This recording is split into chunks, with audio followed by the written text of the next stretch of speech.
বলি সাবধান, হাদি ভাইয়ের যদি কিছু হয়, যদি হাদির কিছু হয়, কথা দিলাম আমার ভাই যদি চলে যায়, ইনশাআল্লাহ বাংলার প্রত্যেকটা ঘরে শান্ত থাকা হবে না, সত্য থাকা হবে না, চলবে আগুন, ঘরে ঘরে আগুন জ্বালিয়ে দেওয়া হবে, আগুন জ্বালিয়ে দেওয়া হবে।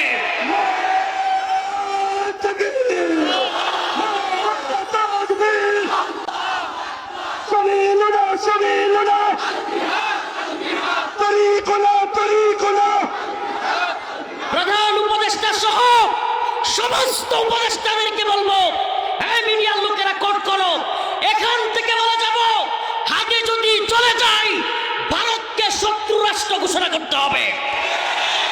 অন্যথায় উপদেষ্টাগুলোকে রাজ্যে ফেলে দেওয়া হবে। বদমাইশদেরকে বলবো, কুত্তার দলকে বলবো,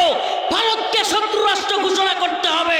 ভারতের দূতাবাস বাংলাদেশ থেকে হটিয়ে দিতে হবে, দূতাবাসের প্রত্যেকটা ইট আমরা খুলে নিয়ে আসবো।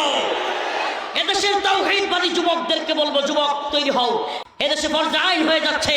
অচিরেই হিন্দুত্ববাদীদের বিরুদ্ধে ফতোয়া আসবে, উলামায়ে উম্মত মুজাহিদ উলামায়ে কেরাম ফতোয়া দিবে, ওই শায়েক আর ওই পেট আর পকেটের দান্দাবাজ মুফতিদের দিকে তাকায় থেকে লাভ নাই, ফতোয়া আসবে,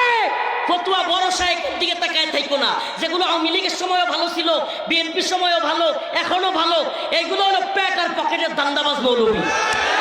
ফতোয়া আসবে মধ্যে মুজাহিদ আলমদের থেকে, আসার সাথে সাথে যার যা আছে তাই নিয়ে ভারতের বিরুদ্ধে নামতে হবে।